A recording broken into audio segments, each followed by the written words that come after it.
Super Typhoon Nando, aka Hurricane Ragasa, has ravaged the entire northern Luzon region and elsewhere with its pounding rain and its gale force winds, leaving tens of thousands displaced and holed up in evacuation centers.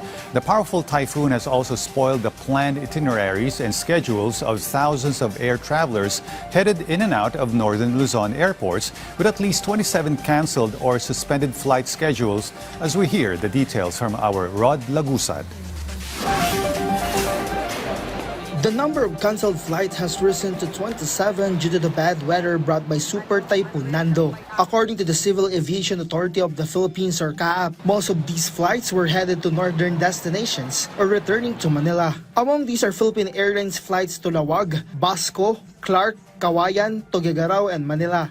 Cebu Pacific flights to Cauayan, Tuguegarao, Lawag, and international flights to Kaohsiung and Taipei in Taiwan and back to Manila. For Sabco, the canceled flights are Manila to Busuanga and Busuanga to Manila, while AirSwift flights between El Nido and Busuanga were also canceled. According to CAAP spokesperson Eric Apolonio, they are prepared in case passengers get stranded.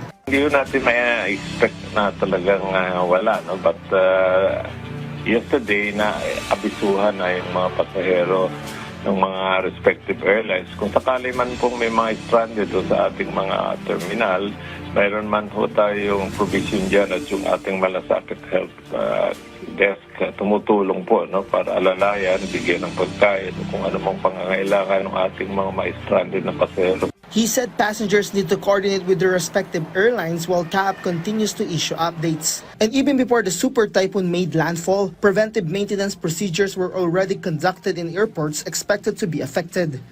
Unang-una itong ating mga communication equipment na itabi na natin at yung mga facilities na karoon ng boarding na tinatawag para kung sakaling malakas man yung hangin, hindi babasag yung mga salamin doon sa loob ng passenger terminal.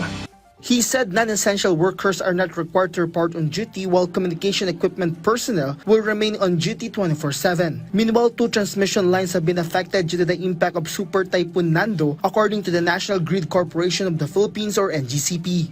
The San Esteban Banguet 69 kV line was affected, impacting Abreco, while the Lalo Santa Ana 69 kV line is affecting Caguelco 2. Sa ngayon kasi hindi pa natin matukoy kung ano yung exact na rason kung bakit nag-trip o kung bakit nawalan ng kuryente dito sa mga lugar na to. Kasi yung ating mga line personnel, hindi pa rin sila makalarga para mag-inspeksyon at mag-foot patrol dahil masama pa raw talaga yung panahon doon sa area sa mga oras na to. According to NGCP, inspection and restoration work in the affected areas will begin once the weather improves. Rod Lagusad from the National TV for a new and better Philippines.